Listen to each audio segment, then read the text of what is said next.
5G. You've heard the term everywhere, right? It promises this incredible future of super fast speeds and, well, connection. But you've probably also heard that it's sparked some pretty intense debate. So what's really going on? Let's try to separate the hype from the science and really unpack the story here. I mean, we all know the headlines, don't we? Faster downloads for our movies, smarter cities, this whole connected world. But when you get past all the buzzwords, what is 5G really about? And why has it become so controversial? That's the big question we're going to tackle in this explainer. Okay, so to really get a handle on 5G, I think it helps to see where it came from. You can kind of think of it like a staircase. Way back in the 80s, we had 1G that gave us our very first clunky analog cell phones. Then the 90s brought 2G, which meant digital voice and, of course, texting. The 2000s, that was 3G, and suddenly we had mobile data. And then came 4G in the 2010s, which basically put real high-speed broadband right into our pockets. See? Each step built on the one before it, leading us right up to today's massive leap. All right, so what actually makes 5G such a huge jump forward? Let's get into the nitty-gritty of the technology itself. Okay, the scale of this upgrade is just staggering. I mean, 4G LTE is pretty fast, right? We're talking around 150 megabits per second. But 5G, it's aiming for speeds up to 20 gigabits per second. That's not just a small bump, that's a whole different league. But honestly, the real game changer here is something called latency. Think of it as the network's reaction time. You know that tiny delay on a video call with 4G? With 5G, that delay is practically zero. It's almost instantaneous. And that is what opens the door for a whole new world of stuff we can do. But you know, 5G is about so much more than just raw speed. It's also designed for way higher capacity. Picture a packed stadium where everyone's phone still works perfectly. That's the idea. It also promises ultra reliability for really critical tasks and massive, massive connectivity for the billions, literally billions, of devices that are going to make up the Internet of Things. And get this, it's also engineered to be more efficient, which could mean, and this is a big one, better battery life for all our gadgets. Okay, so with all this new power and all this new infrastructure, the conversation, of course, turns to a really critical question. Is it safe? Let's dive into the science and see what researchers have actually found. Yeah, this is really the question at the very heart of the whole 5G debate. And to get to the bottom of it, we have to push past the opinions and the noise and look directly at the scientific research. So, a big reason for public concern is that 5G can use higher frequencies than what we're used to. And because of that, scientists did what they do best. They launched a massive state-of-the-science review. Basically, they decided to look at all the existing research they could find on radio frequency fields. You know, the kind of fields that 5G uses.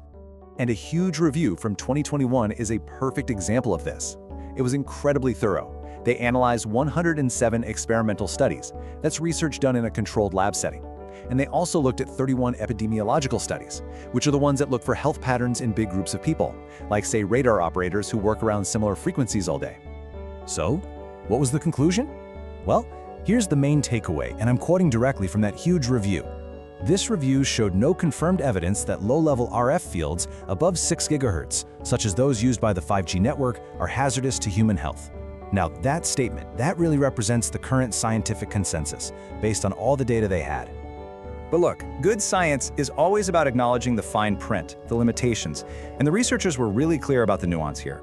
They pointed out that a lot of the lab studies they looked at had some flaws, and that measuring a person's actual real-world exposure on those population studies was a huge challenge.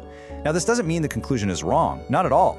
It just shows that scientists are always being critical and trying to improve the quality of the data they work with. So, if that's the scientific consensus, then why is there still such a passionate public debate? Well, that brings us right to the gap between perception and data. You see, the disconnect, it isn't really about people disagreeing on one specific fact. It's more like experts and non-experts are looking at the exact same thing, this new technology, but they're focusing on completely different questions, they have different worries, and different values. It's almost like they're speaking two different languages. It's a tale of two perspectives. Just listen to this quote from a research interview with a non-expert. It really captures this feeling of, well, powerlessness. The idea that this technology is just happening to you, whether you want it or not. The focus is all on how you just can't escape it. Okay, now, compare that with an expert's view from the very same study. Here, the focus completely shifts to personal choice. The idea that, hey, you can control your own exposure based on how you use your phone. Now, both of these statements are kind of true, right? But they are coming from completely different worlds. And this really gets to the heart of that perception gap. On one hand, you have the experts.